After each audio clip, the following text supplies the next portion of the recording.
खुलुमबाय बड' लेटेस्ट आपडेटआव बयखौबो बरायबाय रादाबखौ फरायदों आं प्रमद खाख्लारिया। गिबि निउसआव दङ आसामाव फिन आयेन बेरेखा हा दखल खालामना थानायफोरखौ होस्रांदों। नगाव जिल्लानि फुमुरागुरि जमाय बस्ति रामपुर आरो कदमनि ओनसोलाव थानाय गासै 980निबो बारा बिगा हायाव आयेन बेरेखा हा दखल खालामना थाफैनाय सुबुंफोरखौ सरकारनिफ्राय एभिक्सन खालामनाय जायो। क'क्राझार जिल्लानि बारग' NDFB बिदिन्थाखौ दतमा पुलिसफोरा दाय गैयालासे हराव दैखांना लांदों।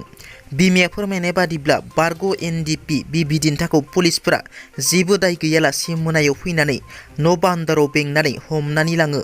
बिमाया फोरमायनाय बादिब्ला बारग' NDFB बिदिन्था बिथाङा जेरावबो ओंखारा, न'आवनो हाल खदाल मावनानै जायो। गावनि फिसाखौ बेबादि दाय गैयालासे हमनानै लांनायाव बिमाया दुखु मोननाय फोरमायो।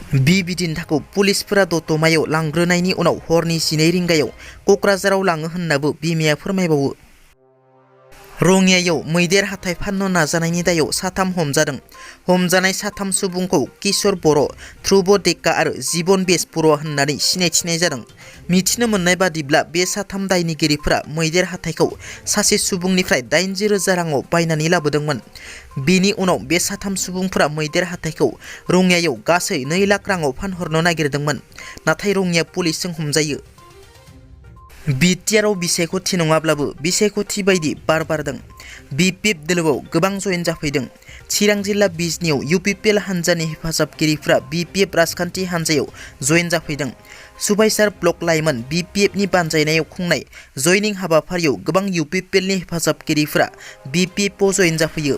16 नं निसिमा बियाबनि MCLA जेम्स बसुमतारीनि नुजाथिनायाव BPF राजखान्थि हानजायाव जयेन जाफैयो UPPLनि गोबां हेफाजाबगिरिफ्रा। BTCनि PWD हाग्रा आरो बायदि बिफानाव थाबैनो फोसावथाय होगोन। बे बाथ्राखौ BTRनि EM रन्जित बसुमतारी बिथाङा बुंदों। BTCनि गोबां बिफानाव साख्रिनि लांदां जायगा जानानै दं। BTCनि हाग्रा, PWD, land and revenue, health, sports, social welfare बायदि बिफानाव गासै 1100निबो बांसिन मासि लांदां जानानै दं आरो बेनि थाबैनो फोसावथाय होगोन।